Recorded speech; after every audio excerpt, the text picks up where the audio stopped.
Yeah, well, actually, listening to your just discussion there with Cameron, it's all part of it. So if we look over the weekend, the interesting thing that happened at the end of last week is that the Reuters Ipsos poll saw a narrowing between the Trump-Biden expectations, and what's getting more and more momentum and what's becoming very more stereotypical about what's happening is the S&P has lost about 10% in the last 20 days. Now, normally, 3 months leading into a US election, you do see US equities tend to fall. The other thing that is also starting to really ramp up is the other side of that is the US dollar starts to appreciate, and it's now at its highest level it's been in almost 4 months.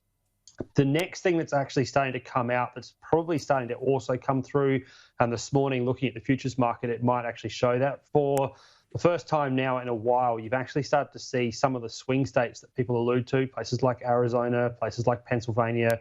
Some of the polls that have come out over the weekend suggest a very, very small movement towards Trump as well. And that, therefore, is also just adding a level of anxiety into market expectations.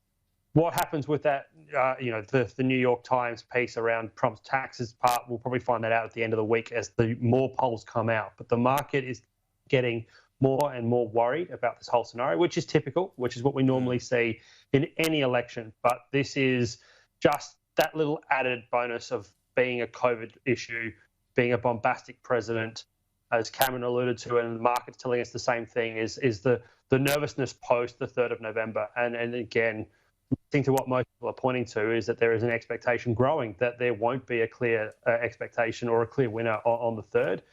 And that's why people are probably watching Florida the closest, because Florida may actually be the switch. If there's no vote from Florida and we do go down to the wire as is expected, then it's going to be a long night and possibly a long couple of months.